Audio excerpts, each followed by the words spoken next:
Lyca மற்றும் red giant movies தயாரிப்பில் பிரம்மாண்ட இயக்குநர் சங்கர் இயக்கத்தில் உலகநாயகன் கமல்ஹாசன் நடித்த இந்தியன் 2 ஜூலை 12 முதல் உலகமெங்கும் திரையரங்குகளில்.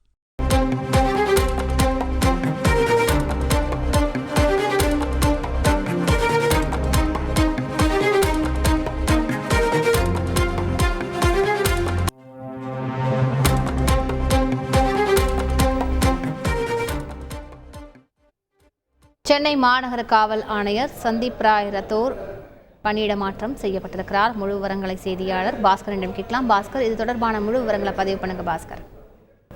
சென்னை மாநகர காவல் ஆணையராக அருண் IPS நியமிக்கப்பட்டிருக்கிறார். சந்தீப் ராய் ரத்தோர் மாற்றம் செய்யப்பட்டிருக்கிறார். சந்தீப் ராய் ரத்தோர் மாற்றம் செய்யப்பட்டு DGP ட்ரைனிங் பயிற்சி கல்லூரியுடைய DGP-யாக நியமனம் செய்யப்பட்டிருக்கார்.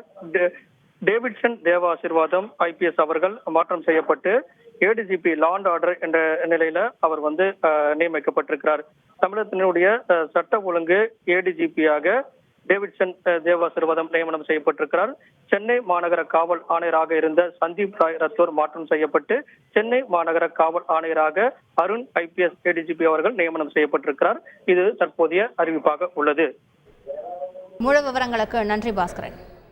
லைகா மற்றும் ரெட் ஜெயண்ட் மூவிஸ் தயாரிப்பில் பிரம்மாண்ட இயக்குநர் சங்கர் இயக்கத்தில் உலகநாயகன் கமல்ஹாசன் நடித்த இந்தியன் 2 ஜூலை 12 முதல் உலகமெங்கும் திரையரங்குகளில்.